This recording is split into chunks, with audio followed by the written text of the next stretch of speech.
de Ciências Sociais no Brasil. Nós hoje vamos contar com a participação do Hammurabi de Oliveira.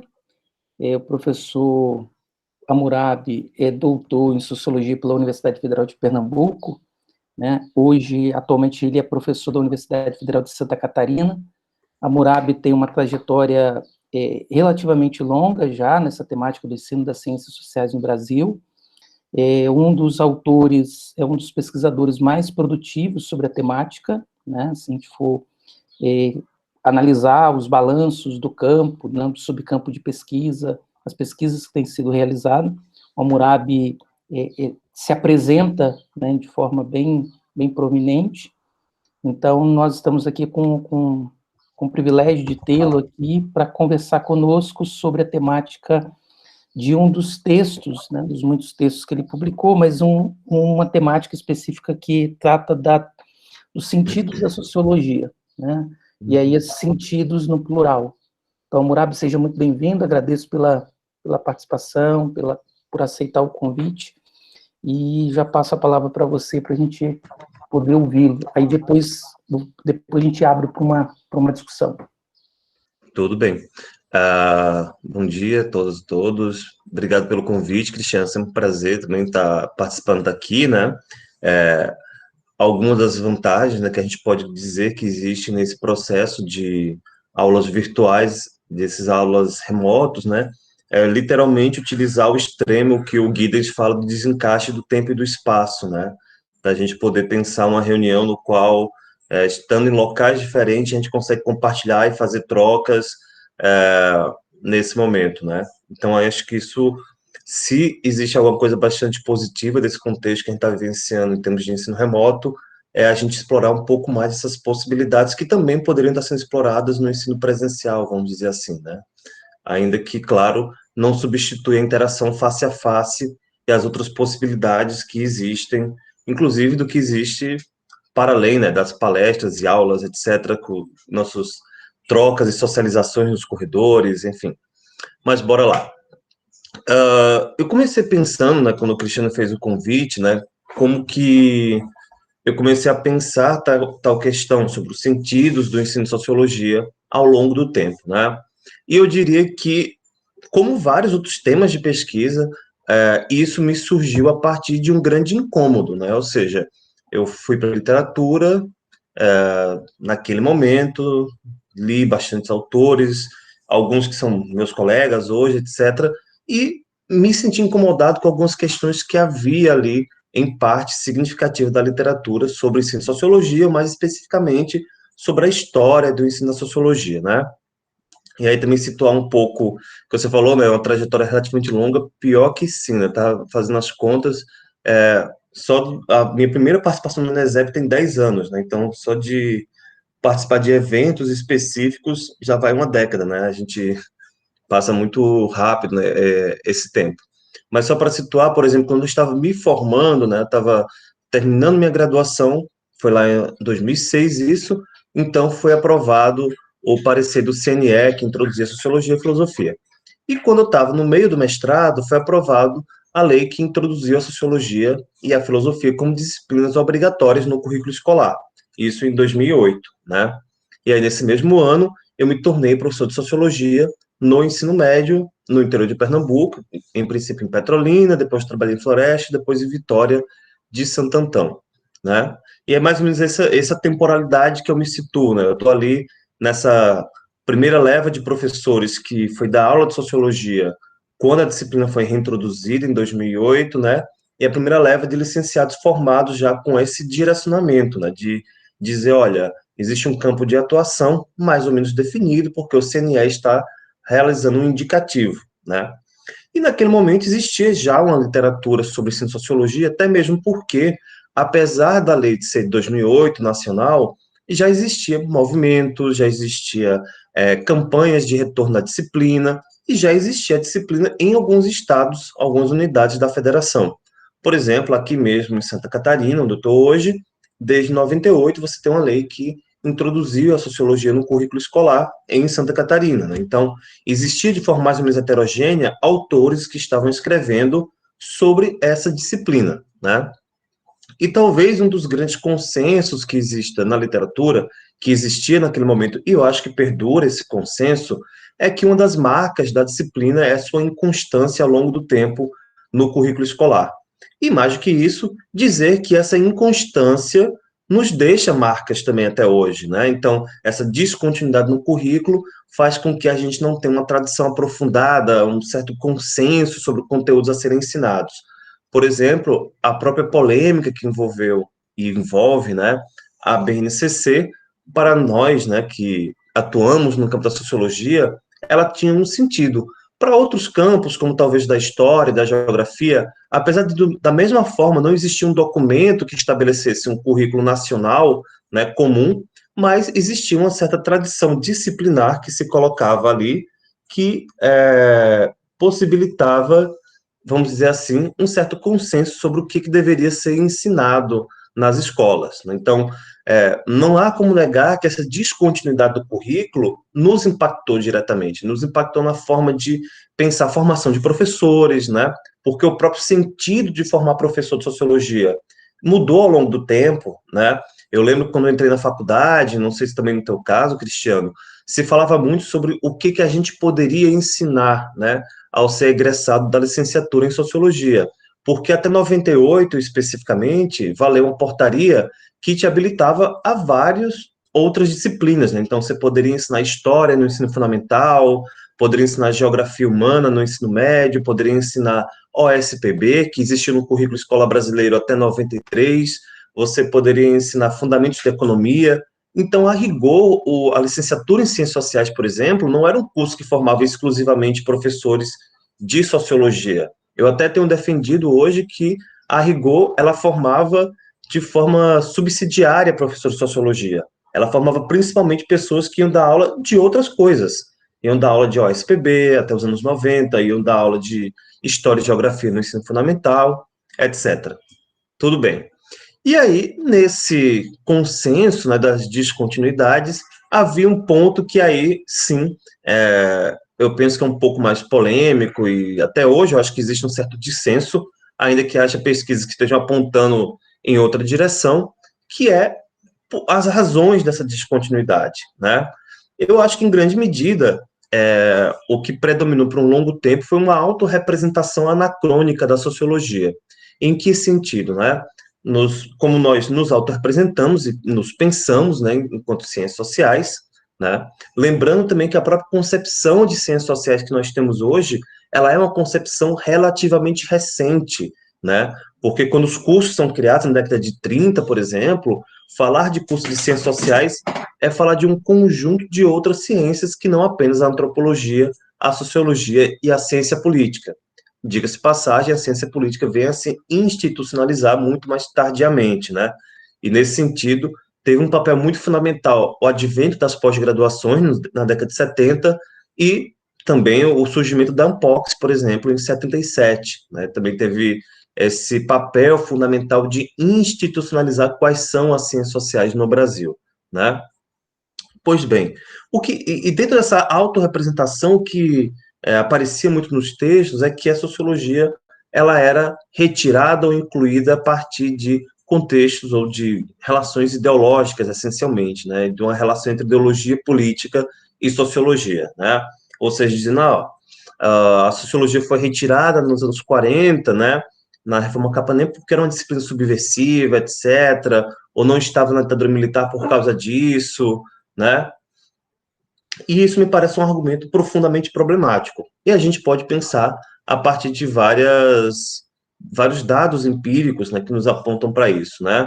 Por um lado, nós falamos da presença da sociologia escolar nos anos de 1930 a 1940. A gente está falando de uma disciplina que era substancialmente diferente dessa disciplina que nós temos hoje na escola, né? Quando a gente está falando, por exemplo, o próprio Marcelo, que já teve com vocês, né? A pesquisa dele sobre sociologia católica no Brasil demonstra claramente a existência de uma sociologia profundamente conservadora, por exemplo, nos anos 20, 30 e 40, enquanto sociologia escolar. Não que fosse predominante, não que fosse a única, pois havia disputas ali nesse campo, mas existia também uma concepção conservadora de sociologia, né?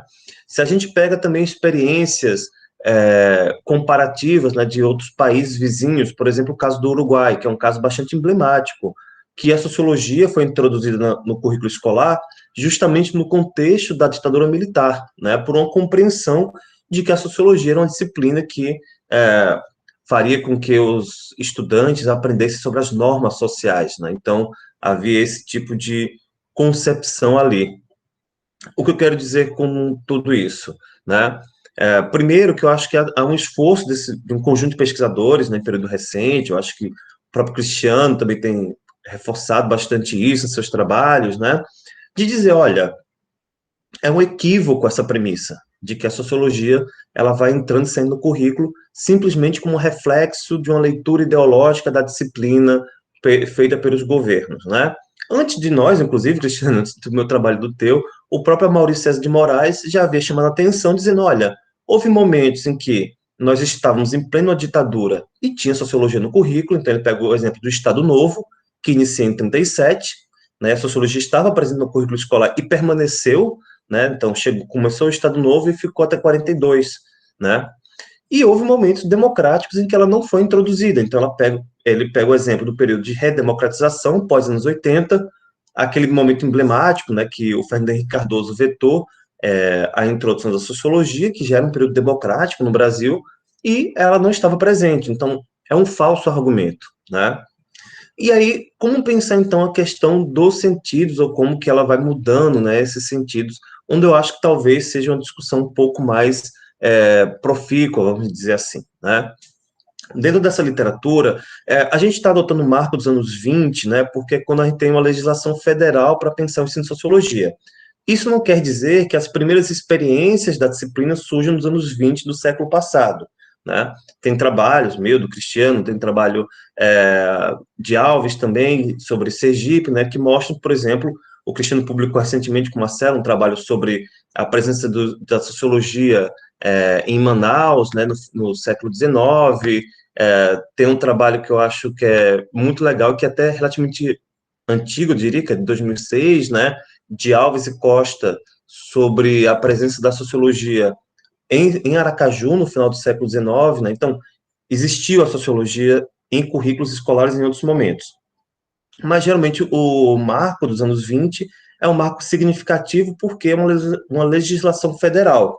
Ainda que, naquele momento, a legislação federal ela não tivesse capacidade de produzir currículo nos estados, né? Ela intervia diretamente, unicamente na instituição federal de ensino médio, que era o Colégio Pedro II, mas que tinha um efeito em cascata porque ele era recorrentemente utilizado como modelo para outras escolas, né? Então, a gente tem uma importância, o debate disso, na década de 20, né? E a gente está também no momento, e isso também é importante ser dito, de modernização dos currículos escolares, né? Seja dos currículos dos cursos complementares, né? Ditos complementares naquele momento, e aí é muito importante pensar, né? Se a sociologia estava nos cursos complementares, que basicamente, você tinha o ensino secundário e você tinha um curso complementar que te habilitava a ingressar no ensino superior, simplificando bastante, né, a estrutura daquele momento. A sociologia estava nos cursos complementares. Isso significa que ela estava essencialmente vinculada à formação de elites culturais naquele momento, né? As pessoas que chegavam até os cursos complementares, que ganhavam o título de bacharel de ciências e letras, né? Que lembra um pouco o modelo francês, na verdade, que existe até hoje em alguns outros países, né? Nos próprios países de língua espanhola é bastante comum. Até hoje existe o ensino secundário pós-obrigatório, né, que te dá o título de bacharelato, por exemplo. Então, a sociologia naquele momento está voltada para a formação de elites culturais, né? Esse que era, vamos dizer assim, o sentido da sociologia. Ela não tinha um comprometimento, vamos dizer assim, de um debate mais amplo, de aspiração das massas, ou de algo que pudesse dar um elemento subversivo a ela. Claro que, em grande medida, isso era uma ruptura também com a visão mais tradicional de mundo, né? Porque mesmo as elites, elas não são homogêneas, também temos que pensar assim. Havia, sim, uma disputa em torno de outras leituras de mundo também para essas elites culturais, no final das contas. Porque, afinal, a sociologia ela estava ingressando ali no currículo como uma ruptura, como uma descontinuidade em relação, por exemplo, à disciplina de direito natural, a outras disciplinas que estavam produzindo também explicações sobre a realidade, né? Ou seja, o que eu quero dizer é que nesse momento de transição, quando ela ingressa, a gente tem dois movimentos. Por um lado, o movimento de descontinuidade, ao ingressar uma nova disciplina que representa uma modernização dos currículos escolares ali, mas também uma continuidade no sentido que ela estava preocupado, tal como as anteriores, na formação das elites. Então, é um movimento de ruptura e de continuidade, né? É esse duplo movimento que existia neste processo específico de introdução dessa disciplina escolar. Também é interessante pensar, né, quando ela desaparece ali na década de 40, né, novamente estamos falando da legislação federal, estamos falando agora da reforma Capanema em 42, né? O que eu tenho defendido e chamado a atenção também em alguns trabalhos, né, que a sociologia sumir, né, não estar presente de forma obrigatória disciplinarmente, não é o mesmo de dizer que os conteúdos sociológicos desaparecem do currículo, né? É claro, nós temos todo um debate sobre a disciplinarização, né, e o que ela significa para o campo. Obviamente, existir uma disciplina também significa, nos termos bourdieusianos, uma maior autonomia daquela disciplina, né? Existe uma autonomia daquela ciência naquele espaço de disputas. Afinal, o currículo, tal como a gente o compreende, né, dentro da literatura que trabalha a sociologia do currículo, é um campo de disputas, né? É um campo de seletividade de conhecimentos, representa as relações de força de uma determinada temporalidade da sociedade, né? Não há como negar isso. Mas é importante pensar também, primeiro, se nós levamos em consideração não apenas a escola, mas o sistema educativo como um todo, a gente tem um momento em que a sociologia ela desaparece ali, né, da educação básica, mas que começa a se expandir no ensino superior, né? Lembremos que quando ela surge nos anos 20, não havia cursos superiores de ciências sociais, que passam a ser criados a partir da década de 30, e há uma aceleração no número de cursos de ciências sociais no Brasil, ao longo dos anos 40, 30, etc., né? Eles vão aumentando significativamente de número. Ainda que, e aí eu chamo a atenção novamente para isso, que eu acho que mereceria uma discussão um pouco mais cuidadosa e aprofundada, né? Que é isso que eu tenho chamado, que é isso que eu tenho ponderado, que os cursos de ciências sociais, as licenciaturas em ciências sociais, elas não eram a rigor, né? Cursos de formação de professores de sociologia no sentido estrito, né? Elas subsidiariamente formavam professores de sociologia, elas estavam formando outras coisas ali, né? Penso eu que a formação para professores de OSPB, sobretudo a partir dos anos 60, né? Lembrando, inclusive, que a OSPB ela não foi criada na ditadura militar, ela foi criada em 63, ainda no governo de Jango, né? Por sugestão de Anísio Teixeira, mas, claro, inegavelmente, na ditadura militar, ela é reorientada ideologicamente, né? Ela passa a ser utilizada, né, como um processo, como um espaço institucional de difusão, né, de um programa curricular que estava posto na ditadura militar brasileira, né, de uma orientação ideológica bastante clara, vamos dizer assim, né. No entanto, o que é importante também pensar, né, é que justamente ao longo desses processos, né, em que a sociologia se ausenta disciplinamente do currículo escolar, ganha espaço em outras instâncias, né, e esses espaços significam tanto a criação dos cursos de ciências sociais, como também algo que tem se debatido pouco, né, pelo menos eu não vi nenhuma literatura sobre, eu comecei a escrever, mas é um projeto que eu não terminei de escrever ainda, que é sobre também aprender a sociologia no chamado ciclo básico que existiu nas universidades federais durante a ditadura militar, né? Existia o ciclo básico, que era para todos os cursos na área de ciências humanas, existia o ciclo básico na área de saúde, etc., e a sociologia era uma das disciplinas mais presentes no ciclo básico na época da ditadura militar, para o curso de humanidades. Claro que havia aí uma concepção também de que a sociologia seria uma certa engenharia social, né? E aí eu acho que tem a Clarice Baita Neves, né, que trabalha em ensino superior, fala uma coisa que é muito significativa, né? Que as ciências sociais no Brasil tiveram um destino muito diferente na ditadura do que do que as ciências sociais de nossos países vizinhos, como Argentina, Chile, Uruguai, né? Que tiveram faculdades de ciências sociais fechadas nesse período, e no nosso caso, foram criados os primeiros programas de pós-graduação, houve expansão da pesquisa, etc., ela fala, a grande diferença é que a gente não teve só burocratas no governo, teve tecnocratas, né? Então, eles tinham uma outra concepção, vamos dizer assim, e essa concepção envolvia pensar ciências sociais com um tipo de engenharia social, né? Uma ideia de uma aplicabilidade desse conhecimento, vamos dizer assim. O que eu acho que é importante pensar é que, sobretudo a partir das décadas de 50, por aí, onde a gente, 40 e 50, mais especificamente a partir da década de 50, quando a gente passa a ter uma aceleração das primeiras gerações de egressos dos cursos de ciências sociais no Brasil, né, que são formados no Brasil, lembrando que naquele momento, por exemplo, a própria Escola de Sociologia e Política de São Paulo já titulava mestres em sociologia, né, isso a partir dos anos 40, especificamente.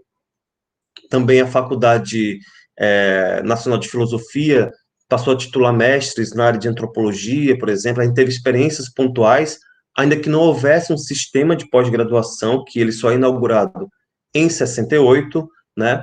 Mas a gente tem, a partir dos anos 40, 50, a primeira geração de pesquisadores, sociólogos profissionais no Brasil. E isso traz uma guinada também nesse processo de produção do conhecimento sociológico e de circulação de ideias sociológicas, né? E do que é produzir conhecimento de sociologia, né? Penso eu que aí é que está talvez a chave um pouco do equívoco dessa literatura, né? Que coloca essa chave tudo na ideologia e nas reorientações, que é fazer um certo anacronismo, né? De fato, a gente passou a ter no Brasil o desenvolvimento de uma sociologia eminentemente crítica, né? Crítica no sentido marxista, sobretudo, em um determinado momento, né? Também no sentido mannheimiano, né? A influência do Karl Mannheim também foi bastante significativa em um dado momento na sociologia brasileira, né? De pensar, inclusive, as mudanças culturais não apenas como mudanças culturais normais, vamos dizer assim, do curso da história, mas que poderiam ser provocadas pelo campo intelectual, né? E uma sociologia, de fato, nas palavras, né, da Glaucia Vilas-Boas, em que produzir conhecimento era também fazer história, né? Era também estar ali envolto numa modificação uma modificação da realidade social, né? O que eu quero dizer com tudo isso é que o desenvolvimento da sociologia no ensino superior, no campo da pesquisa e da investigação, né? Como eu falei, a partir dos anos 50, a partir dos anos...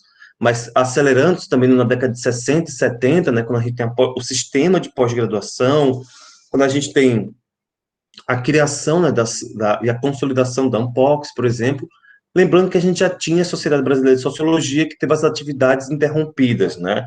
Ela teve o segundo congresso em 63, e o terceiro congresso vai ocorrer em 87, né, do congresso da SBS, que está ocorrendo esse ano, o seu 20º congresso, né? Mas, no final das contas, essas mudanças institucionais que estavam ocorrendo implicaram também na mudança do sentido da sociologia. Isso refletia também como a sociologia, que havia ainda na educação básica, seja através dos cursos normais, seja através da própria existência das categorias sociológicas através de outras disciplinas, ela estava sendo modificada pela mudança da sociologia no campo mais macro, né? O que eu quero dizer é que a gente não pode observar unicamente a sociologia no âmbito escolar sem pensar suas transformações no campo no sentido mais amplo, né? Eu tendo a pensar, particularmente, que se, por um lado, o ensino de sociologia integra o campo da sociologia no sentido mais amplo no Brasil, né? E, de fato, integra, do meu ponto de vista, portanto, compreender seus movimentos implica também compreender a sociologia brasileira no seu desenvolvimento e nos seus embates, né? Mas, por outro, também ele produz um subcampo, né, que também tem sua autonomia e suas regras próprias, né? O que eu quero dizer com isso? Que, utilizando bem esse arsenal burgesiano, né, de pensar campo, autonomia, etc. Por um lado, não dá para compreender a sociologia escolar descolada das transformações da sociologia acadêmica, por assim dizer.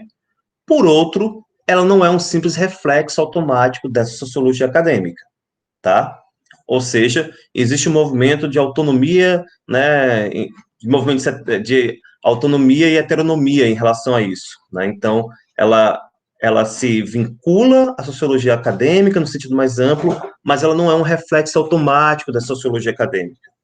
Tanto é que, por exemplo, é consenso, vamos dizer assim, entre nós, né, em grande medida, de que a sociologia escolar ela abarca também conhecimentos de antropologia, de ciência política, né? Só da gente reconhecer isso, por exemplo, né, implica dizer que a sociologia acadêmica não é a mesma da sociologia escolar. Porque a sociologia acadêmica, ela não implica necessariamente em conteúdos de antropologia, de sociologia, etc., de ciência política, por exemplo, né? Inclusive porque existem outras tradições acadêmicas que nem sequer vinculam essas disciplinas, né?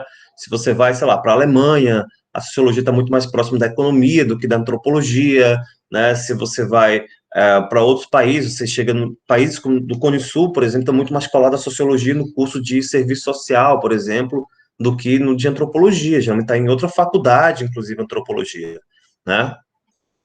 Bem, só para ir acelerando e encurtando minha fala, para a gente poder passar para o debate, né, que eu acho que vai ser bastante mais interessante, né?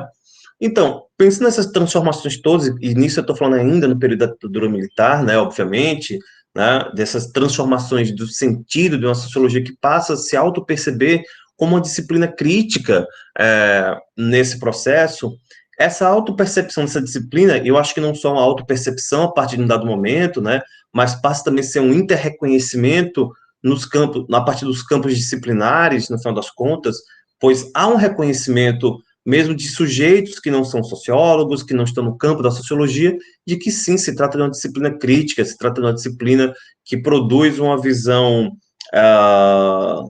heterodoxa da realidade social, né, desnaturalizante, etc.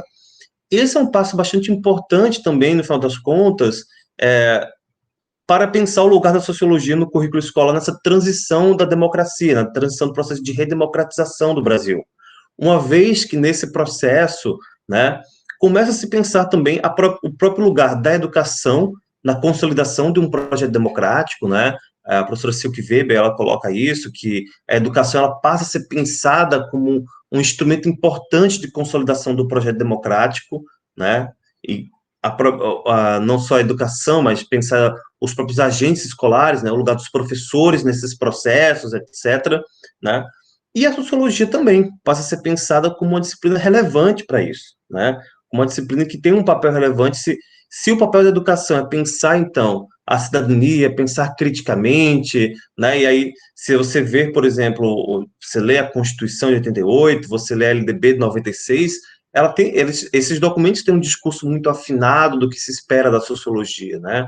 De dizer que tem que despertar um pensamento crítico, a própria ideia de formar para a cidadania, né, que aparece lá no antigo artigo 36 da LDB, que depois foi suprimido, que foi a base, inclusive, da legislação que introduziu a sociologia, apresentava uma profunda afinidade entre sociologia, democracia e cidadania. Para finalizar minha exposição e a gente pensar um pouco das questões, eu queria pincelar algumas questões que eu tenho me preocupado e me ocupado nos últimos tempos, né? Que se vincula justamente a pensar o lugar da sociologia no momento em que a gente está observando uma ascensão de movimentos conservadores no plano político e de crise democrática, né? Crise democrática, claro que no caso do Brasil, ganha contornos bastante empíricos, ao menos desde 2016, com o impeachment da presidente Dilma, né? E mais especificamente com a eleição do Bolsonaro em 2018, né, com vamos dizer assim, todos os aspectos que envolve esse governo, né, inclusive de negacionismo científico, né, de negação da ciência, de um contexto, né, no qual se vinculou muito, tem que colocar no contexto da pós-verdade, né, que também perpassa também um questionamento dos conhecimentos acadêmicos, das visões de mundo, enfim. Onde é que a sociologia entra nisso tudo, né? Penso eu que a vinculação que a gente foi produzindo entre sociologia, democracia e cidadania, consolidada a partir do processo de redemocratização do Brasil, a partir dos anos 80, leva a uma relação tão intrínseca entre esses três elementos que também a crise da democracia implica numa crise da sociologia escolar, né? A conexão dessas três se coloca de uma forma tão forte, né? Ou seja, a sociologia tem um lugar de forma para a cidadania no processo democrático, né? Na consolidação de sociedades democráticas, que quando a democracia entra em crise, a sociologia escolar entra em crise também. Qual seria, portanto, o lugar da sociologia num contexto de crise democrática? É claro que, enquanto agentes políticos e agentes educacionais, a gente pode pensar justamente um caminho reverso, né?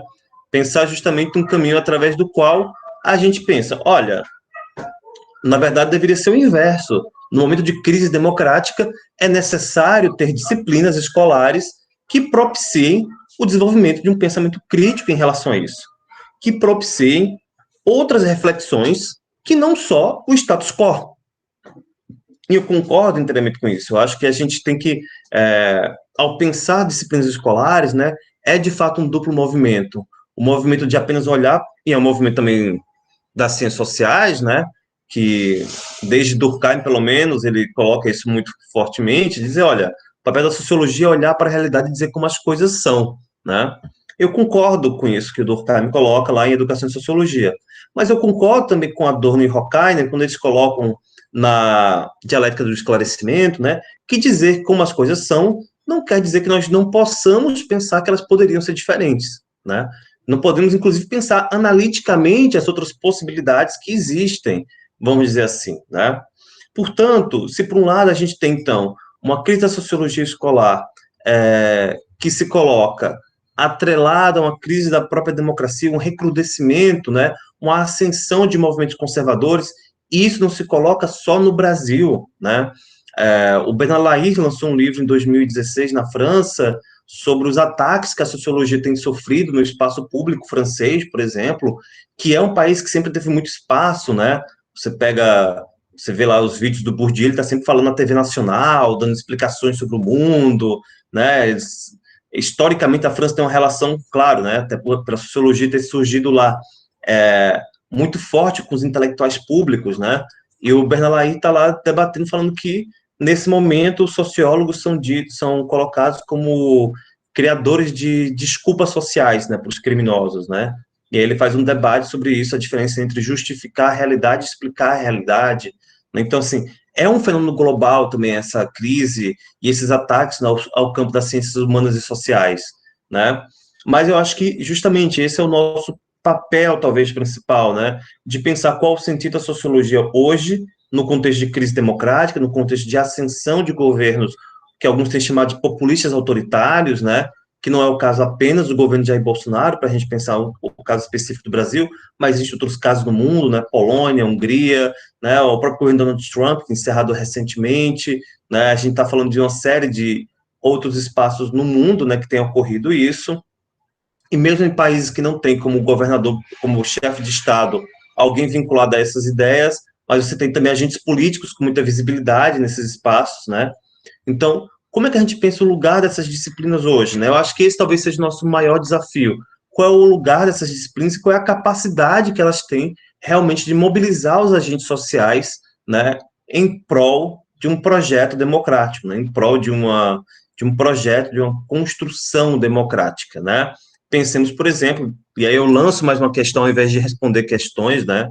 Um péssimo convidado, né, para fazer isso, mas pensando, por exemplo, diante da proposta de crescente militarização das escolas, né, como uma proposta de governo, como uma proposta que possui uma forte adesão, muitas vezes, das populações locais, etc., das comunidades locais, qual o lugar das ciências humanas diante dessa ideia, né, de uma ideia de que a saída para resolver a educação no Brasil é via militarização, né, o que isso significa, como é que a gente pensa isso em termos de lugar das ciências sociais, das ciências humanas, de modo geral, nesses processos.